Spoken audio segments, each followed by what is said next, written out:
Olá amigos aqui do canal Guardei a Fé.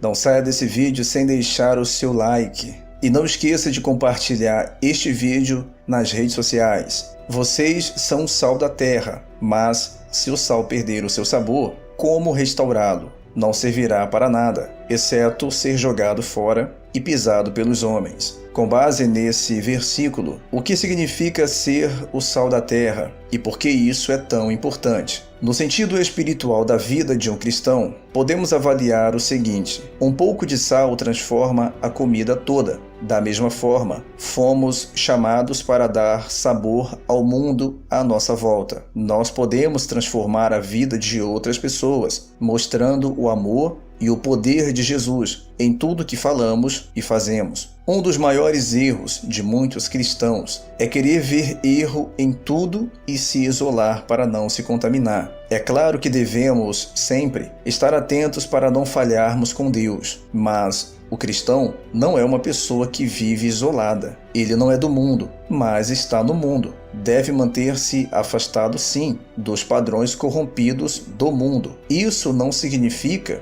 que precisamos retirar-se da vida ativa deste mundo. A mentira faz parte da vida das pessoas e dificilmente encontramos a confiança, honestidade e lealdade. Estamos no mundo, mas não podemos mudar esta realidade. A pergunta que não se cala é: o que nos compete fazer no mundo como cristãos, já que não pertencemos a ele? Ora, o sal da terra é salgado e sempre será salgado. Cabe a nós conservar essa qualidade. Se o sal da terra e se a nossa vida deixar de ser salgada, para que servirá? Assim devemos ser o sal da terra. E fazendo bom uso deste sal, estaremos preparados para entregar uma boa comida, temperada, para aqueles que estão famintos, à procura da palavra de Deus. No sentido histórico, também podemos avaliar esse versículo da seguinte forma: o sal na antiguidade, e especialmente no período de Jesus, era um dos itens mais valiosos. Inclusive, os soldados romanos eram pagos com sal. Daí o termo salário. Sal era apenas para as pessoas contemporâneas de Jesus, sinônimo de capital. Jesus é a personificação da justiça, da fraternidade e de todo o projeto de Deus, anunciado no Antigo Testamento e reafirmado no Novo Testamento, de construção de uma sociedade justa e fraterna. Porém, sempre houve uma tensão entre os ricos e pobres, na qual os de situação mais cômoda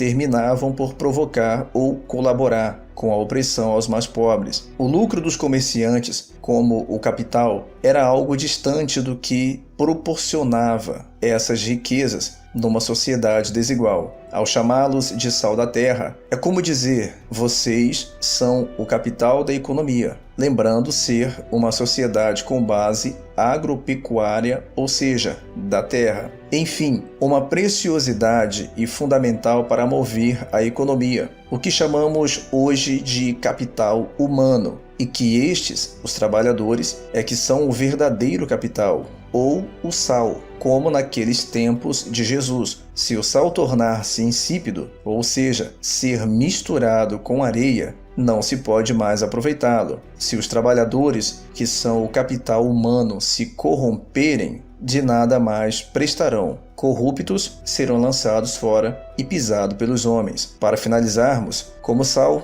somos diferentes por causa de Cristo. Somos de paz e não de guerra. Somos do amor e não do ódio. Somos da vida e não da morte. Somos da luz e não das trevas. Por fim, somos diferentes, porque não somos do reino deste mundo, e sim do reino dos céus. Como vimos, não é a terra que influencia o sal, mas é o sal que influencia a terra. E assim, não é o mundo que influencia a igreja, é a igreja que influencia o mundo. Mas, infelizmente, não vimos muito isso nos dias de hoje. É por isso que o mundo espera de nós frutos do Espírito, aquilo que faz a diferença. Se não formos sal, não serviremos para nada que seja propósito de Deus aqui na terra.